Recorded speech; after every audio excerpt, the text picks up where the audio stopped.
하나님께서 우리에게 주신 말씀은 구약성경 창세기 25장 1절에서 34절까지의 말씀입니다. 창세기 25장의 말씀인데요. 1절부터 11절까지 먼저 한 목소리로 같이 읽겠습니다. 아브라함이 후처를 맞이하였으니 그의 이름은 구드라라. 그가 시므란과 욕산과 무단과 미디안과 이스박과 수아를 낳고 욕산은 스바와 드단을 낳았으며 드단의 자손은 아수르 족속과 루두스 족속과 lum비 족속이며 미디안의 아들은 에바와 에벨과 한옥과 이비다와 엘다이니 다 구드라의 자손이었더라. 아브라함이 이삭에게 자기의 모든 소유를 주었고 자기 서자들에게도 재산을 주어 자기 생전에 그들로 하여금 자기 아들 이삭을 떠나 동방 곧 동쪽 땅으로 가게 하였더라. 아브라함의 향년이 175세라. 그의 나이가 높고 늙어서 기운이 다하여 죽어 자기 열조에게로 돌아가매 그의 아들들인 이삭과 이스마엘이 그를 마브레 앞 헷족속 소알의 아들 에브론의 밭에 있는 막벨라굴에 장사였으니 이것은 아브라함이 헷족속에게서 산 밭이라. 아브라함과 그의 아내 사라가 거기 장사되니라. 아브라함이 죽은 후에 하나님이 그의 아들 이삭에게 복을 주셨고 이삭은 부엘라 헤로이 근처에 거주하였더라. 아멘. 할렐루야. 하나님께서 주시는 은혜와 평강이 우리 성도님들 위해 충만하시기를 주님의 이름으로 축원드립니다. 우리가 창세기의 말씀을 함께 나누고 있습니다. 지난주에는 아브라함이 이삭을 위하여 아내를 자기의 고향인 메소포타미아로 가서 리브가를 데리고 오는 내용의 말씀을 함께 나눴습니다. 인간의 이러한 모든 활동 뒤에 역사 뒤에 일하시는 하나님의 일하심을 우리가 말씀을 통해 발견했습니다. 그리고 하나님의 일하심에 거기에 반응하는 믿음의 사람들, 아브라함의 종, 아브라함 그리고 리브가의 그 모습을 함께 나눴습니다. 하나님의 일하심의 그 핵심은 무엇이냐 하면 헤세드입니다. 헤세드라는 히브리어는 우리가 단순하게 직역하면 언약적 사랑이라고 얘기하고요. 이 언약적 사랑의 핵심은 은혜와 진리입니다. 근데 언약적 사랑, 은혜와 진리, 감이 잘 안 잡히시죠? 그래서 헤세드라는 단어를 우리가 문학적으로 해석하면 어떻게 해석할 수 있느냐? 배신을 당해도 멈추지 않는 서사적 약속이라고 말할 수 있습니다. 배신을 당해도 멈추지 않는 서사적인 약속이에요. 조건을 초월하여서 끝까지 책임지는 고결한 행동, 그 행동의 모든 흐름이 바로 헤세드라고 얘기할 수 있습니다. 성경의 대표적인 예수님께서 비유로 하신 말씀이 탕자의 비유인데요. 탕자의 비유 가운데서 탕자를 보내고 기다리는 그 아버지의 모습. 이 모습이 어떤 모습일까요? 바로 헤세드의 모습이에요. 조건을 초월하여 끝까지 책임지는 고결한 행동과 그 흐름. 이걸 심리학적으로 해석하면요.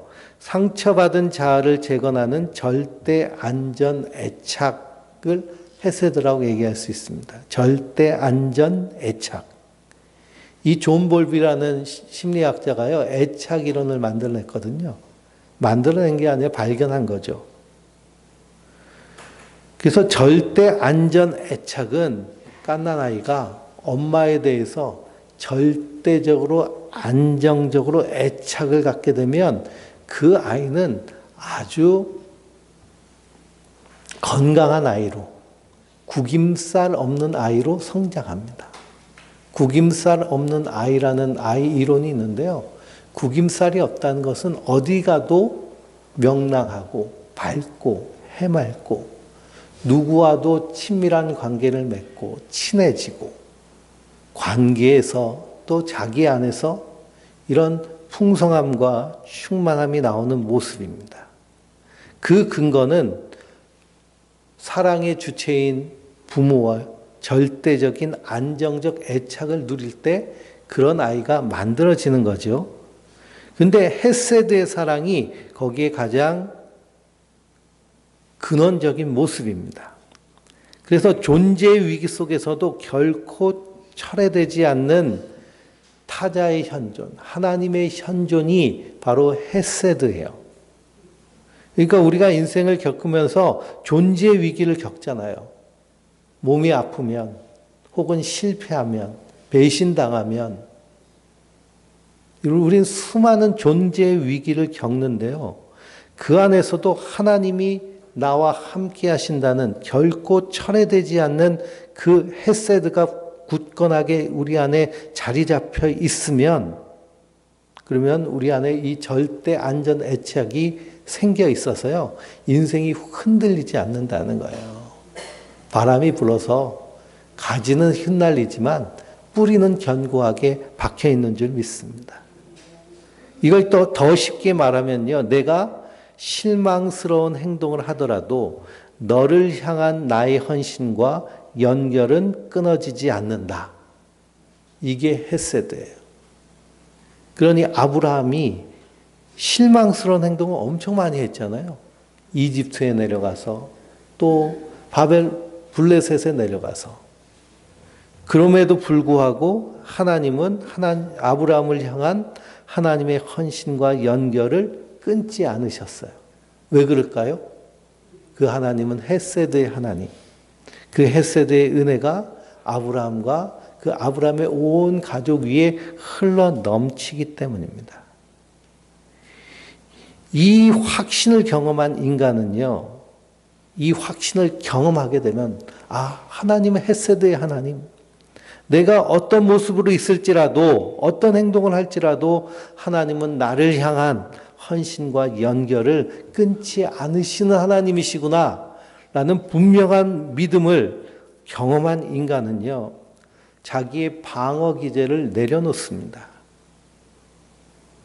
그러니까 무장해제를 하는 거죠. 가면을 벗어요.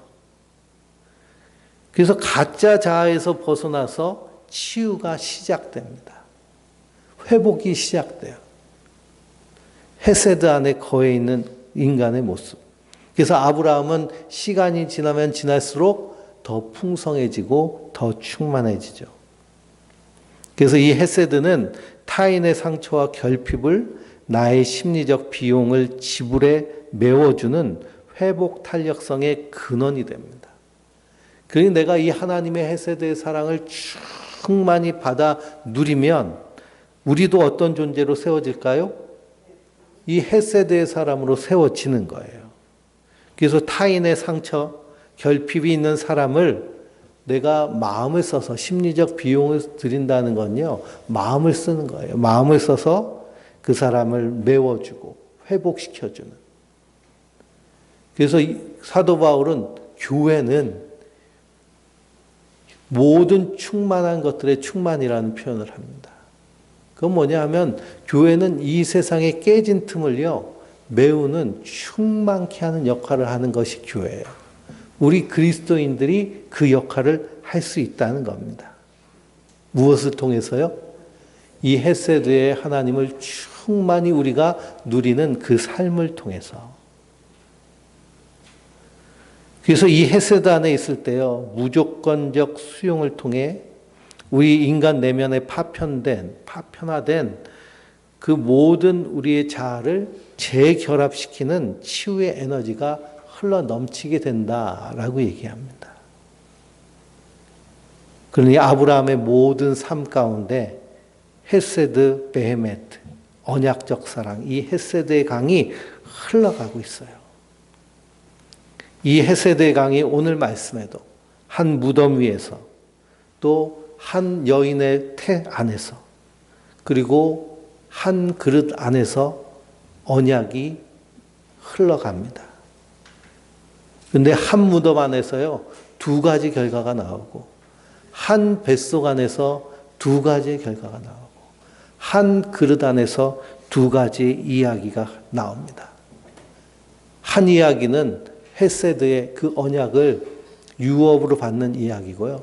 한 이야기는 그 언약에서 떨어져 나가는 이야기죠. 그래서 약속의 자녀가 누구인가 오늘 말씀을 통해서 발견할 수 있고요. 그 약속의 자녀의 핵심은 무엇이냐? 거듭남에 있습니다. 다시 태어나는 거죠. 무엇을 통해 다시 거듭나느냐? 헤세드의 이 사랑, 은혜를 체험하는 가운데 거듭나게 되는 줄 믿습니다. 오늘 읽은 말씀은요, 아브라함의 마지막 모습이죠. 근데 놀랍게도 1절에 뭐라 그래요? 아브라함이 후천을 맞이했으니 그의 이름은 구두라라 그랬습니다. 사라가 죽자마자인지는 모르겠지만 후천을 맞이했는데요. 이삭을 낳을 때가 100세였는데 100세가 넘어서도 후천을 낳았다. 그래서 우리가 창세기에 나오는 인물들의 이 장수의 나이는 우리가 생물학적으로 그냥 연도로 계산하면 이게 계산이 안 됩니다. 왜 그러느냐 하면 그 숫자에는 다 의미를 담아서 이렇게 성경은 쓰여졌기 때문이죠. 그래서 그 숫자에 대한 그 게마트리아라는 유대인들의 그런 숫자법이 있습니다. 그 숫자법에 따라 우리가 해석을 해야 되는데요. 후천을 맞이했는데 그 이름이 구두라라 그렇게 되어 있습니다. 구두라는 어떤 여인인지 우리가 알 수 없지만 유대 전승에 의하면 하갈이 사라가 죽자마자 아브라함에게로 돌아갔다라는 그런 전승이 있습니다. 그러니까 우리가 그렇게 추론해 볼 수도 있겠죠. 그래서 구두라를 통해서 아들을 6을 낳았어요. 시므란, 옥산, 무단, 미디안, 이스박, 수아 다 이 족보를 보니까 한 민족을 이루는 족보가 됩니다. 다양한 민족을. 그러니 하나님이 언약대로 열국의 아버지가 되리라 하는 그 언약대로 그대로 이루어지는 것을 보게 됩니다. 성경을 보면 이 시므란의 자손들은 나중에 아수르족이 되죠. 아수르는 북쪽 이스라엘을 멸망시킨 그런 강력한 제국으로 성장하고요. 미디안이라는 이름이 나오는데요. 미디안은 우리가 모세가 광야에서 40년 동안 살면서 거기서 도움을 받고 거기서 결혼한 그 모세의 부인이 시보라인데요. 그 미디안 족장의 딸입니다. 그렇게 연결되고 사사기에서는 이 미디안이 쳐들어와서 이스라엘을 괴롭게 하죠. 6명의 아들을 낳는데요. 5절, 6절을 보면 아브라함이 자기의 모든 소유를 이삭에게 주었고 자기 서자들에게는 재물을 주어서 동방 곧 동쪽 땅으로 보내어 이삭을 떠나게 하였다라고 되어 있습니다. 한 가족 안에 두 종류의 주어짐이 있어요. 이삭에게 준 것 그리고 다른 아들들에게 준 것. 한국말로는 똑같은 동사이지만 히브리어로는 다른 신학적 의미를 담고 있는데요. 이삭이 받은 것은 나할라고요. 서자들이 받은 것은 마타나입니다. 나할라는 무슨 단어냐면 산업이라는 기업이라는 뜻이에요. 마타나는 선물이라는 단어입니다. 그러니 이삭에게는 기업을 주었어요. 그 기업은 뭘까요? 하나님의 언약을 잇는 기업이에요. 그리고 서자들에게는 선물을 주었습니다. 근데 선물은 받을 수도 있고 잃을 수도 있죠. 근데 산업은 언약으로 보장된 영원한 소유를 의미합니다. 그러니 같은 아버지에게서 났지만 받는 종류가 다르죠. 이걸 가리켜서 갈라디아서 4장 28절에는 형제들아 너희는 이삭과 같이 약속의 자녀라 라고 말씀하고 있습니다. 디 에판겔리아스 텍나 이삭과 같은 약속의 자녀라.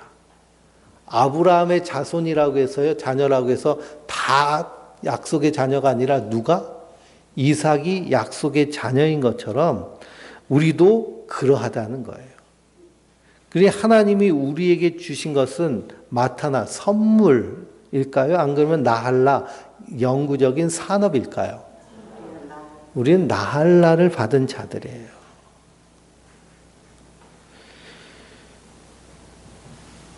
그래서 갈라디아서를 보면 여종과 그 아들을 쫓아내라. 여종의 아들이 자유 있는 여자의 아들과 함께 유업을 얻지 못하리라 라고 말씀하고 있는데, 여기 이 유업도 이 나할라에 해당됩니다. 기업이에요. 우리가 찬송 중에도 나의 영원하신 기업 생명보다 귀하다. 무슨 기업을 받으셨나요? 하나님 나라를 우리가 기업으로 받은 거예요. 하나님 나라를 그리스도와 함께 거기서 이루어 나갈 그 기업을 세워나갈 그런 유산과 또 사명을 우리에게 주신 줄 믿습니다. 그래서 에베소서 1장을 보면 사도 바울이 기도를 해요. 사도 바울의 기도를 한번 찾아보실까요? 에베소서 1장 17절에서 18절인데요.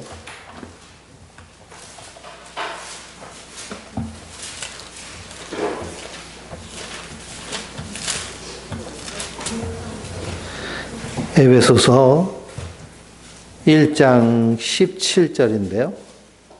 먼저 16절을 한 절 보면 내가 기도할 때에 기억하며 너희로 말미암아 감사하기를 그치지 아니하고 하면서 기도를 시작합니다. 17절에 뭐라고 기도하나요? 우리 주 예수 그리스도의 하나님 영광의 아버지께서 지혜와 계시의 영을 너희에게 주사 하나님을 알게 하시고 그랬습니다. 지혜와 계시의 영은 어떤 영일까요? 성령님이세요. 성령님. 지혜와 계시의 영. 지혜와 계시의 영이 성령님을 우리에게 선물로 주셨어요. 우리 안에 계세요. 그분이 우리로 하여금 깨닫게 하세요. 죄에 대해, 의에 대해, 심판에 대해 선행적 은총을 우리에게 주세요. 그래서 성령님이 우리 안에 계셔야 누구를 알 수 있어요? 하나님을 알 수 있어요. 그 하나님은 어떤 하나님이실까요? 헤세드의 하나님. 헤세드의 하나님. 결코 변치 않는 언약적인 하나님. 내가 하나님 앞에서 변덕불어도 하나님은 하나도 변하지 않으신, 끝까지 나를 붙잡고 끝까지 나를 사랑하시는 그 하나님을 아는 거예요. 18절엔 너희 마음이 눈이 밝아져서 그의 부르심의 소망이 무엇이며, 하나님 우리를 부르시면서 소망하신 건 뭘까요? 우리의 영혼이 거듭나서 사랑하는 자여 내 영혼이 잘된 같이 범사의 자유로 강건하기를 내가 원하노라. 내가 온 것은 양으로 생명을 얻고 그리고 이 땅에서 하나님 나라의 생명으로 거듭난 자로 풍성함을 누리며 살아가기를 원하시는 것이 부르심의 소망이에요. 뿐만 아니라 이 땅에서 하나님 나라를 누릴 뿐만 아니라 오는 다음 세대들에게 이 풍성함을 전해주기를 원하셔서 우리를 부르신 줄 믿습니다. 그 다음에 성도 안에서 그 기업의 영광의 풍성함이 무엇이며 라고 말씀하고 있습니다. 여기서 그 기업이 바로 아브라함이 이삭에게 준 나할라예요. 그 기업은 하나님 나라입니다. 그리스도의 몸을 쪼개서 우리에게 주신 그 기업.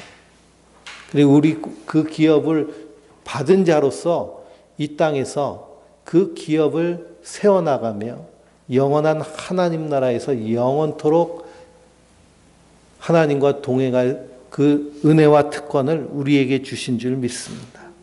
그것이 얼마나 풍성한지요. 세상이 말하는 그런 좋다는 것, 그 세상의 가치와 비교할 때 사도 바울은 세상 것을 뭘로 여겼어요? 배설물처럼 여겼어요. 배설물처럼.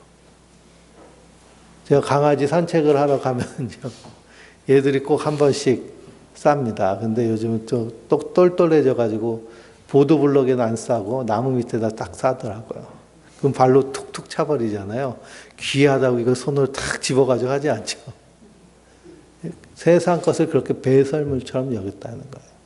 왜냐? 저 하늘의 것이 너무나 소중하고 너무나 대단하기 때문에. 사도 바울은 그걸 느꼈어요. 그리고 어떻게 기도하고 있나요? 그걸 이 에베소 성도들도 함께 깨닫고 누리고 나누기를 원해서 그렇게 기도하는 줄 믿습니다. 그러니 이 헤세드 안에서 우리에게 선물로 주신 것, 우리가요 깊이 말씀 가운데 묵상하며 그러면 그 언약적 사랑, 하나님의 인도하심 안에서 이 기업의 영광의 풍성함이 얼마나 대단한지를 우리의 평생에 깨닫고 알아가야 될 줄 믿습니다. 그 19절에는 그의 힘의 위력으로 역사함을 따라 믿는 우리에게 베푸신 능력의 지극히 크심이 어떠한 것을 너희로 알게 하시기를 구하노라 라고 기도하십니다. 그러면서 23절에 교회는 그의 몸이니 만물 안에서 만물을 충만하시게 하시는 이의 충만함이니라. 죄로 인해서 만물이 다 깨져 있는데요. 그것을 충만하게 채우는 역할을 누가 하는 거예요? 교회가 하는 것입니다. 우리가 하는 거예요. 하나님이 이 일을 위해서 우리를 부르신 줄 믿습니다. 그러니 아브라함이 이삭에게 줬던 것, 그것을 그리스도를 통해서 누구에게 주셨나요? 바로 우리에게 주신 줄 믿습니다. 그래서 약속을 따라 난 자만이, 헤세드 안에 있는 자만이 이 산업을 받습니다. 그리고 약속을 따라 난다는 것은 바로 거듭났다라는 것입니다. 그래서 그리스도 안에서 약속의 자녀된 우리의 신분, 하나님 나라 백성이 되어서 이 땅에서 하나님 나라를 풍성히 누릴 뿐 아니라 세상 가운데 드러내는 그 은혜를 누리길 주님의 이름으로 축원드립니다. 그러니 이 기업과 선물로 나눠져요. 그리고 나서는 아브라함이 이제는 생명을 다하죠. 7절을 읽어볼까요? 아브라함의 향년이 175세라 그랬습니다. 175세. 이 유대인들의 이 전통적인 게마트리아 계산법이 있는데요. 175를 어떻게 푸느냐 하면 5 곱하기 5 곱하기 7로 풉니다. 5 곱하기 5 곱하기 7. 그러면 얼마예요? 175겠죠. 뭘 또 그렇게 계산을 하세요. 5 곱하기 5. 그래서 성경의 5라는 숫자는요, 은혜와 구원을 의미합니다. 그리고 요한복음에 은혜 위에 은혜로다라는 표현을 산수로 하면 뭐가 될까요? 5 곱하기 5가 되는 거예요. 5 곱하기 5. 그 성경을 읽어보면 하나님이 성막을 지으라고 하면서 번제단을 만들라고 하시는데 번제단의 규격이 어떻게 될까요? 5규빗, 5규빗이에요. 에스겔 선지자가 이 성전의 새로운 성전의 환상을 봤는데요. 이 성전의 길이와 너비와 높이가 어떻게 될까요? 500규빗, 500규빗, 500규빗. 5자 계속 나옵니다. 성전 회당의 기둥이 몇 개일까요? 5개죠. 그렇죠? 성경 열심히 쓰셔서 잘 아시네요. 속건제, 사람에게 손해를 끼쳐가지고 물질적으로 손해를 끼쳐서 그것을 이제 하나님께 제사를 드리고 갚아요. 갚는데 어떻게 갚느냐 하면 5분의 1을 더해서 갚습니다. 그러니까 만약 제가 잘못해가지고 옆집 소를 차로 쳐가지고 죽였어요. 그러면 이 소를 갚아야 되잖아요. 그렇죠? 어떻게 갚을까요? 거기에 이 소의 5분의 1을 더해서 갚아야 돼요. 그러면 120%입니다. 120%. 합리적이죠? 구약의 율법에 상당히 합리적인 부분이 많이 있습니다. 예수님이 광야에서 배고파하는 이 5천 명을 위해서 어떤 기적을 베푸셨어요? 오병이어의 기적을 베푸셨죠. 이 오병이라는 5개의 떡도 뭘 의미할까요? 은혜를 의미해요. 토라라고 하는 율법서는 몇 권일까요? 5권이에요. 모세오경, 창세기, 출애굽기, 레위기, 민수기, 신명기. 모세오경. 그래서 오자는 은혜를 의미하는데요. 그래서 5 곱하기 5 곱하기 7이니까 은혜 위에 은혜 안에서 완전하게 살아냈다라는 것을 의미하는 것이 아브라함의 그 나이에 담겨져 있는 뜻입니다. 그러니까 이거 가지고 아니 175세를 어떻게 살 수 있냐고 저한테 따지시면 안 되는 거죠. 그렇죠? 은혜의 은혜를 완전하게 사셨군요 라고 해석할 수 있습니다. 이삭은 몇 살까지 사신지 아세요? 이삭은 180까지 살았어요. 180은 어떻게 풀 수 있느냐면 5 곱하기 6 곱하기 6으로 풀면 돼요. 그 야곱은 147세까지 살았거든요. 이건 3 곱하기 7 곱하기 7로 풀면 됩니다. 근데 곱하지 말고 도하면 어떻게 되는지 아시나요? 7 더하기 5 더하기 5는 5 더하기 6 더하기 6은 3 더하기 7 더하기 7은 다 더하면 17이죠. 그렇죠? 17. 그러면 요셉이 그 애굽의 노예로 팔려간 때가 몇 살인지 아세요? 뭘 생각하세요? 17이겠죠. 그렇죠? 17. 17이라는 숫자가 계속 나옵니다. 근데 이 게마트리아로 이 17을 또 풀면은 153이 나와요. 153. 153은 어디서 나왔을까요? 네? 물고기 잡은 거잖아요. 깊은 데로 가서 그물을 던져라 예수님이 하시니까 그물 탁 던져가지고 물고기 쏟았더니 153마리로라. 그래서 모나미 회장님이 그냥 일본 가가지고 열심히 그 볼펜 만드는 거 공부해가지고 왔는데 안 팔려가지고 기도하다가 153이 탁 떨어져서 모나미 153 볼펜 탁 냈더니 히트 쳐가지고 그래서 할렐루야가 됐다. 뭐 이런 얘기도 있죠. 이것도 역시 하나님의 은혜를 의미하는 숫자입니다. 이 성경의 숫자는요, 이 게마트리아로 풀 때 해석이 잘 되는 경우가 있습니다. 그러니 아브라함이 이렇게 하나님의 은혜의 은혜 안에서 이제 하나님의 부르심을 받아요. 근데 이 아브라함이 조상에게로 돌아갔다라는 표현을 성경은 기록합니다. 예수님은 사두개인들에게 하나님은 죽은 자의 하나님이 아니요 산 자의 하나님이라라고 말씀하셨죠. 그래서 이것이 부활신학의 단초가 됩니다. 그리고 아브라함이 죽을 때 누가 장사를 지냈나요? 이삭과 이스마엘이 그를 막벨라굴에 장사했습니다. 그래서 이삭과 이스마엘이 만난 장면이 여기에서 나와요. 그 무덤 앞에서 화해가 일어나는 것이죠. 이것을 우리가 예수님의 갈보리 십자가에서 동일선상에서 생각할 수 있습니다. 그 예수님이 십자가에 달려 죽으심으로 이제는 전에 멀리 있던 너희가 그리스도 예수 안에서 그리스도의 피로 가까워졌느니라. 그는 우리의 화평이신지라. 둘로 하나를 만드사 원수된 것 곧 중간에 막힌 담을 자기 육체로 허시고 그랬습니다. 이 성경을 보면 이 무덤 안에서 회복되는 이야기들이 많습니다.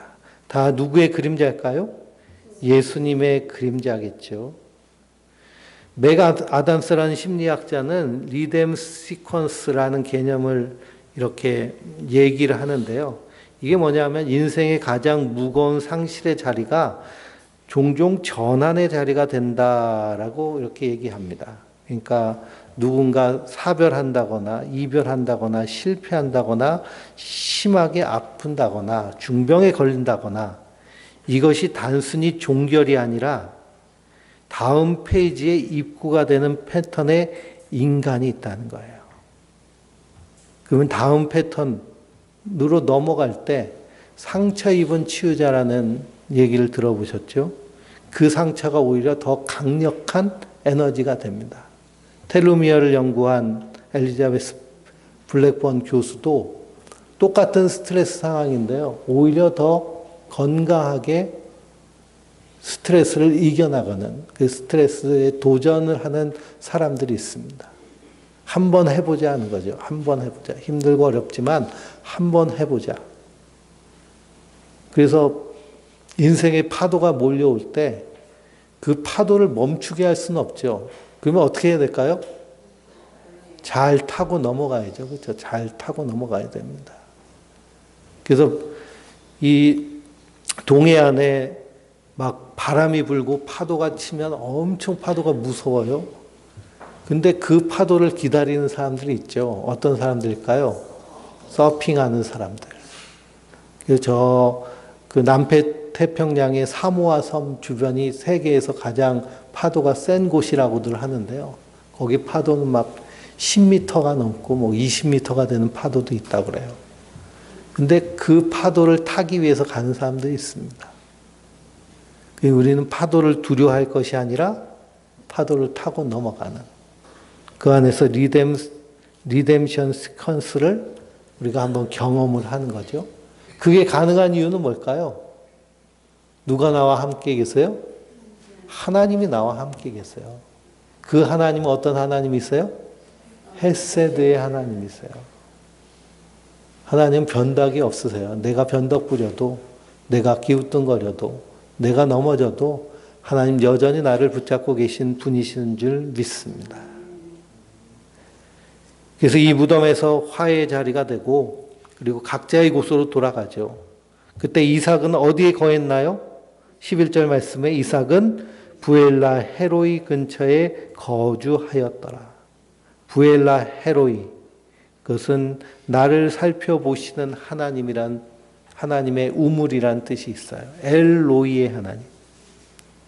그러니 이삭은 항상 어디에 거주하는 걸까요? 나를 살펴보시는 이 헤세드 안에 거주하는 거예요. 우리 그리스도인들도 늘 이 헤세드 안에 거주해야 될 줄 믿습니다. 아침마다 말씀을 깊이 묵상하고 그 말씀을 붙잡고 긍정 확언하고 그리고 깊은 호흡 가운데서 그 하나님으로 충만히 채울 때 엘로이의 하나님, 나를 지키시고 나와 함께 하시는 하나님, 엘사다이의 하나님은 나를 대신해서 싸우시는 하나님. 그래서 그 하나님 나에게 뭐라고 하세요? 내가 할게 하시잖아요. 내가 할게. 내가 하겠노라. 두려워하지 말라는 거예요. 두려워하지 말라. 이 헤세드의 하나님이 바로 우리의 하나님이신 줄 믿습니다. 이후에 12절부터 이제 26절까지 쭉 보면은요, 이 리브가의 이야기가 나옵니다. 19절부터 보면 아브라함의 아들 이삭의 족보는 이러하니라. 그러면서 이삭이 40세에 리브가를 맞이하여 아내를 삼았는데, 그러면은 이제 약속의 자녀가 잘 나와야 되잖아요. 그렇죠? 근데 또 어때요? 이게 안 나옵니다. 21절 읽어볼까요? 이삭이 그의 아내가 임신하지 못함으로 그를 위하여 여호와께 간구하매 여호와께서 그의 간구를 들으셨으므로 그의 아내 리브가가 임신하였더니 그랬습니다. 몇 년 동안 아이를 갖지 못했냐 하면 20년 동안. 사라도 20년, 라헬도, 리브가도, 한나도, 엘리사벳도 하나님의 일을 하기 위해서 태어나게 되는 약속의 자녀들 낳는 모든 여인들의 특정한 계보가 있는데 그 계보는 어떤 계보일까요? 불임의 계보예요. 아이를 그렇게 쉽게 낳지 못합니다. 구두라는 막 6명씩 막 쑥쑥 낳는데 도무지 나오질 않는 거예요. 성경은 그것을 우연으로 처리하지 않죠. 하나님의 자녀, 약속의 자녀는 인간의 결실이 가장 무력한 자리에서 태어납니다. 하나님의 일하시면 그래요. 인간이 다 포기할 때. 그래서 우리가 기도한다라는 것은 뭘 의미할까요? 예? 손드는 것을 의미해요. 난 더 이상 이거 할 수 없습니다. 하나님 포기합니다. 하나님께 맡깁니다. 내가 쥐고 있는 걸 다 풀어 놓는 거예요. 왜냐하면 이 구원의 여망이 없으니까요. 마치 모세를 갈대 상자에 넣어서 나일강에 떠내보내면서 누구에게 맡긴 거예요? 하나님께 맡긴 것이죠. 근데 놀랍게도요, 인생의 대부분의 문제들은 하나님께 맡기면, 그러면 해결되는 경우가 많습니다. 우린 자꾸만 통제 환상 가운데 빠져 있어요. 내가 뭔가를 통제할 수 있다. 내 마음도, 내 생각도, 내 삶도, 내 미래도, 내 노후도, 내 건강도 내가 통제할 수 있다는 통제 환상. 왜 세상은 계속 그렇게 얘기하거든요. 네가 통제해야 돼. 네가 다스려야 돼. 네가 뭔가를 해야 돼 막. 근데 우리가 통제할 수 있는 게 사실 뭐 있나요? 식욕조 통제 못 하는데요. 딴 걸 원수로 통제를 해요. 그래서 성경은 뭐라고 하세요? 주께 맡기라. 내 모든 행사를 주께 맡기라. 그러면 하나님이 어떻게 하시겠대요? 너희 길을 인도하셔서 시온의 대로를 걷는 것 같이 정오의 빛과 같이 하시겠다는 거잖아요. 그 약속의 자는 인간의 결실, 인간의 노력이 무력한 자리에서 태어납니다. 그 기드온과 300용사도 사실은 기드온과 300용사가 아니죠. 그거 가지고 미디안의 13만 명을 어떻게 이기겠어요? 그러니까 하나님이 하셨다는 강력한 증거를 우리에게 보여주시는 거죠. 인간의 시간으로는 늦은 것 같지만 하나님의 시간에는 이때가 딱 좋은 거예요. 이때가 딱 좋아. 그러니 우리가 하나님의 시간 안에 살면 우리의 삶은 날마다 어떨까요? 네? 딱 좋은 거예요. 딱 좋은 거. 딱 좋다.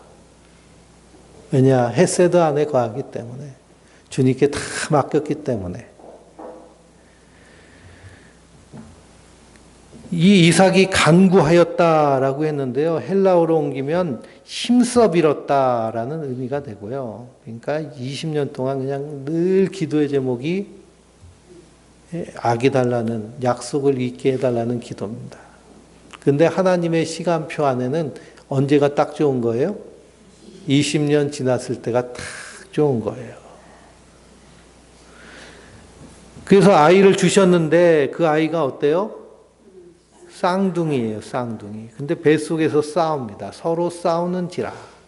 이 리차츠라는 이 동사인데요. 이 리차츠는 좀 치읓이 세잖아요. 말 그대로 뼈가 으스러질 정도로 싸운다는 의미가 담겨져 있어요. 뱃속에서. 이 아기를 가져보신 분들은 아시잖아요. 배에서 아기들이 이렇게 태동을 하면은, 그러면은 느낌이 있으시죠? 저희도 이렇게 아이가 첫째는 딸이고 둘째는 아들인데, 예, 첫째 가졌을 때 태동은 그냥 막 이렇게 톡톡톡톡 치는, 그래서 배가 간지러워가지고 잠을 못 자고 깨는 뭐 그럴 때도 있었는데, 이 아들 때는 이렇게 쓱 이렇게 배 위로, 가죽 위로 쓱 이렇게 뭔가가 지나가는 그걸 보고서 깜짝 놀랐어요. 약간 그 에얼리언 같은. 근데 둘이 싸워요, 뱃속에서. 그래서 리브가가 깜짝 놀라죠. 이게 무슨 어찌할꼬, 내가 어찌할꼬. 이 정체성의 위기가 발발합니다. 그때 하나님께서 말씀하시죠. 23절에 두 국민이 내 체중에 있구나. 두 민족이 내 복중에서 나누리이다. 이 족속이 저 족속보다 강하겠고 큰 자가 어린 자를 섬기리라 라고 하십니다. 큰 자가 어린 자를 섬기리라. 그러니까 한 배 안에서 하나님께서 이 헤세드의 사랑을 누구에게 주시겠다는 거예요? 작은 자에게 주시겠다는 거예요. 그래서 로마서 9장 10절을 보면 그뿐 아니라 또한 리브가가 우리 조상 이삭 한 사람으로 말미암아 임신하였는데 그 자식들이 아직 나기도 아니하고 무슨 선이나 악을 행하지 아니한 때에 큰 자가 어린 자를 섬기리라 하셨나니 내가 야곱은 사랑하겠고 에서는 미워하였다 하신과 같으니라 라고 말씀하십니다. 그런 이건 뭘 의미할까요?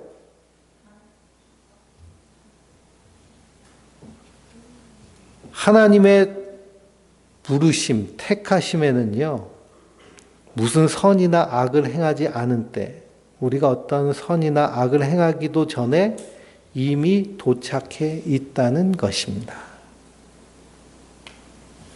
그러니 우리가 그리스도의 피로 거듭난 것은 우리의 결단의 결과보다는 하나 이미 도착해 있던 부르심에 대한 응답의 결과라고 보는 것이 맞습니다. 사도 바울은 그래서 창세전에 그리스도께서 우리를 택하셔서 예정하셨다고 얘기하죠. 그래서 그 양자 되게 하시고 그리스도의 피로 우리를 구속하시고 성령으로 인치셨다라고 말씀하고 있습니다. 디모데후서 1장 9절은 영원 전부터 그리스도 예수 안에서 우리에게 주신 은혜대로라고 말씀하고요. 예레미야서 1장 5절은 내가 너를 모태에 짓기 전에 너를 알았고 내가 배에서 나오기 전에 너를 성별하였다라고 예레미야를 그렇게 부르십니다. 그러니 내가 믿는 믿음의 결단을 하기 이전에 이미 하나님은 우리를 부르시고 있다는 사실입니다. 근데 우리가 잘못된 선민사상, 구원관에 빠지면 자꾸만 내가 하나님에 대해서 분별하려고 그래요. 나는 구원받은 백성인데 너는 아니야. 너는 지옥 백성이야. 성경에 그렇게 하라는 말씀이 있나요? 없어요. 사도 바울은 하나님은 이 세상 모든 사람들이 구원에 이르기를 원하신다고 말씀하고 있습니다. 근데 인간이요 자꾸만 하나님 자리에서 구원과 심판을 자꾸만 판단하려고 해요. 선악과를 따먹은 악한 모습이죠. 그래서 예수님은 이 추수꾼의 비유를 통해서 이제 추수 때가 됐는데 원수가 와가지고 가라지를 다 뿌렸어요. 그랬더니 종들이 와가지고 주인님 저기 가라지가 막 이 밀 알곡 가운데 자라고 있는데 우리가 가서 그거 뽑아버릴까요? 그래요. 그랬더니 예수님 뭐라고 하세요? 가만두어라.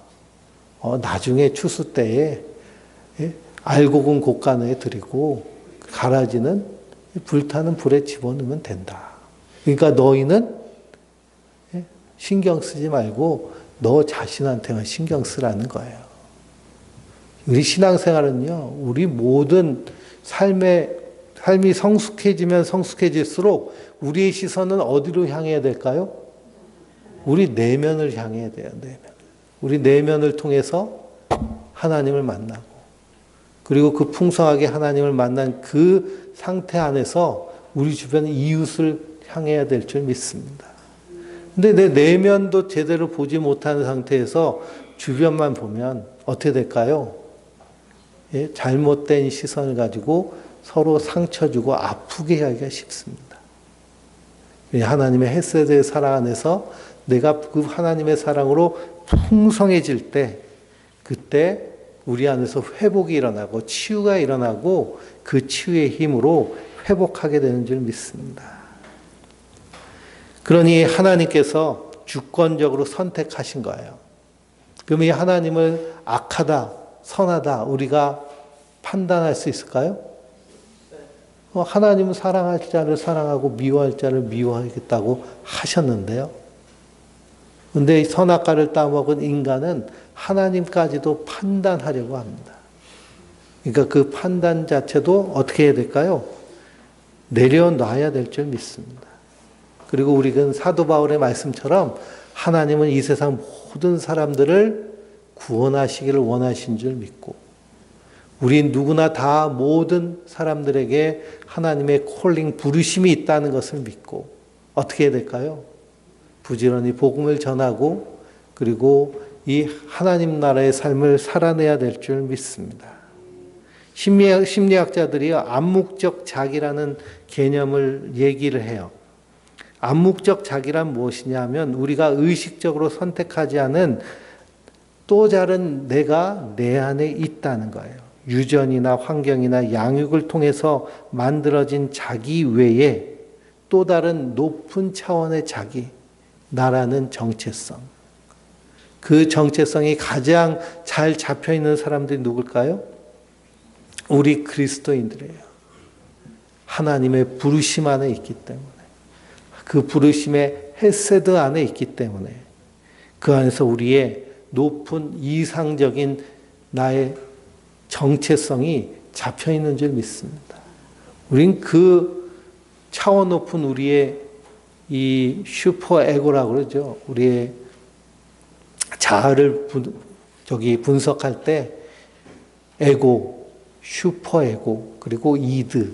그래서 에고는 우리의 자아, 슈퍼 에고는 초자아라고 그래서 더 이상적이고 고차원적이고 형이상학적인 나. 이드는 본능적인 나. 그러면 어떤 사람들이 더 풍성하고 성숙하게 살아갈까요? 이 슈퍼에고가 발달한 사람들, 성숙한 사람들이 더 풍성하게 살아가게 됩니다. 그런데 우리는 이 헤세드 안에서 하나님의 부르심이 있는 자들이에요. 그것을 굳게 붙잡고 사는 자들이 우리 성도들인 줄 믿습니다. 그 아이가 태어나가지고 이제는 에서와 이삭이 되죠. 성경을 보면 큰 아들은 사냥꾼으로 그리고 둘째 아들 야곱은 조용한 사람으로 되어 있습니다. 근데 이 에서는 익숙한 사냥꾼. 근데 야곱은 조용한 사람이라는 표현이 27절에 기록되어 있는데요. 27절 이후에. 근데 단순히 조용한으로 풀 수는 없습니다. 이 조용한 사람이라고는 이시탐이라는 단어는요. 욥을 묘사할 때 같은 단어를 썼는데 온전하고 정직한 사람으로 되어 있습니다. 온전하고 정직한 사람. 그러면은 야곱은 무엇에 온전하고 무엇에 정직하느냐에 우리가 정의를 잘 내려야겠죠. 그건 뭐냐면 하나님의 그 하늘의 복에 거기에 강한 욕망과 욕심이 있는 거기에 정직하고 거기에 온전한 사람이라고 표현하면 맞습니다. 그래서 하루는 에서가 사냥하러 갔는데 하루 종일 쫄쫄 굶고 돌아왔습니다. 그때 야곱이 콩죽을 쓰죠. 죽을 썼는데 렌틀 콩죽을 썼어요. 그 죽을 보고서는 에서가 어떻게 했을까요? 배가 고프니까 내가 죽게 됐다. 빨리 내게 달라 그럽니다. 그랬더니 야곱이 31절에 그 죽 주는 대신 뭘 요구해요? 장자의 명분을 오늘 내게 팔라라고 합니다.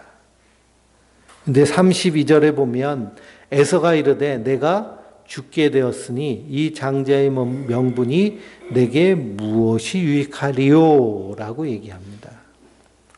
근데 실제로 죽게 되었나요? 그냥 피곤할 뿐이죠. 과장된 위기의 언어를 사용합니다.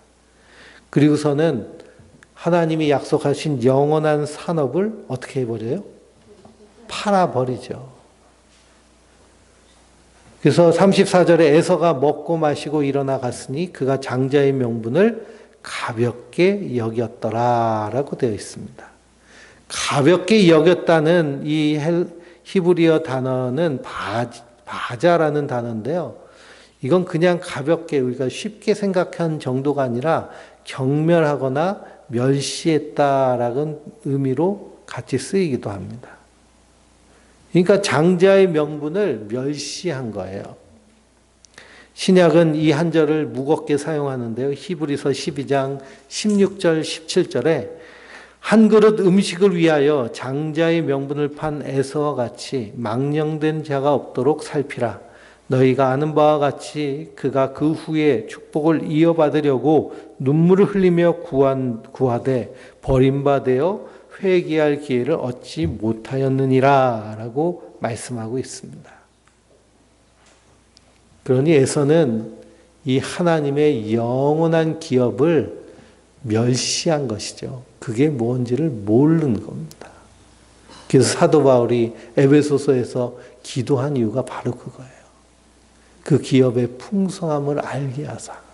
그게 얼마나 놀라운지, 얼마나 풍요로운 건지, 얼마나 중요한 건지를 알기 때문에 그렇게 기도한 것이죠. 심리학자 월터 미셸이라는 학자가요, 마시멜로 시험을 했습니다. 미국 애들 이걸 되게 좋아한대요. 초코파이 안에 들어있는 하얀 거 있죠? 그게 마시멜로인데요. 그거 그냥 숯불에 구워가지고 먹으면 쫀득쫀득하니 맛있는데 살이 많이 찝니다. 근데 아이들에게요, 7살 아이들에게 4살짜리 아이들에게 시험을 했어요. 이거 지금 먹어도 되는데 15분 기다리면 한 개 더 줄게. 15분을 기다리면 한 개를 더 준다고 그랬어요. 그리고서는 두 종류로 나눴겠죠. 그렇죠? 아유, 15분 못 기다려요. 나 바로 먹는 아이랑 15분 기다려서 2개 먹는 아이. 그 아이의 샘플을 이렇게 서로 표준을 만들어가지고 30년 동안 추적 결과를 했습니다. 이 박사님도 참 대단하죠. 30년 동안. 그랬더니 어떤 결과가 나왔을까요?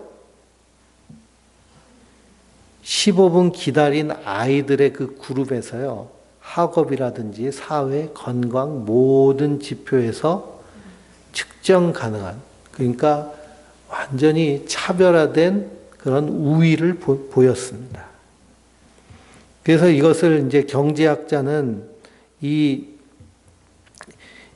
이것을 같이 연구하면서요, 할인의 편향이라는 그런 메커니즘을 설명하는데요. 인간은 현재의 작은 보상을 미래의 큰 보상보다 과도하게 선호한다고 합니다. 그러니까 지금 당장. 누가 그랬을까요? 에서가 그랬어요. 에서가. 지금 당장 자기의 배를 위해서 장차올 영광을 저버린 것이죠. 사도 바울은 로마서 8장 18절에 현재의 고난은 장차 우리에게 나타날 영광과 비교할 수 없도다 라고 선언합니다. 왜냐? 그 영광을 소망하고 보았기 때문에. 고난 같은 거 오히려 더 기뻐하는 거예요. 왜냐? 이것이 내 안에 그리스도의 흔적인 스티그마가 되기 때문에. 예수님이 양손과 양발에 못자국이 있으셨듯이 내 인생의 고난의 자리, 상처의 자리, 아픔의 자리, 실패의 자리, 그 자리에서 마지막 때에 주님을 만나게 될 때에 그것이 다 우리에게 뭐가 돼요? 예? 스티그마가 되는 거예요. 스티그마가. 그래서 저도 이 허리에 수술 자국이 있거든요. 수술 자국. 예. 그 간호사들이 딱 보죠. 아, 디스크 수술을 했네요. 흔적이 되죠. 이것이 우리에게 있는 고난이요. 지금은 힘들고 어렵지만 장차 올 그때에는 네가 이 고난을 헤세드의 하나님 붙잡고 이겨냈구나.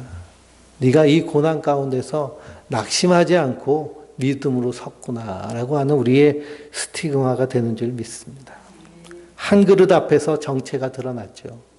그래서 한 무덤 안에서 두 무덤으로, 또 한 태 안에서 두 태로, 한 그릇 안에서 두 그릇으로 나눠지는 그 모습을 봅니다. 한쪽은 하나님의 산업, 헤세드의 하나님을 누리는 길로 갔고, 한쪽은 그냥 자기의 인생 가운데 선물만 누리는 삶을 살고 끝났습니다. 성경은 어느 쪽을 말씀하고 있을까요? 헤세드의 하나님과 함께 풍성한 삶을 살 것을 우리에게 요청하고 계십니다. 우리는 약속의 자녀이고요. 하나님의 부르심 가운데 있습니다. 그 부르심의 풍성함을 날마다 누리기 위해 매일의 삶 가운데 헤세드의 하나님과 동행하는, 그리고 그 안에서 우리 안에 있는 약함이 오히려 강함으로 드러나는 그런 놀라운 은혜를 누리는 하나님의 사람들 되시길 주님의 이름으로 축원드립니다.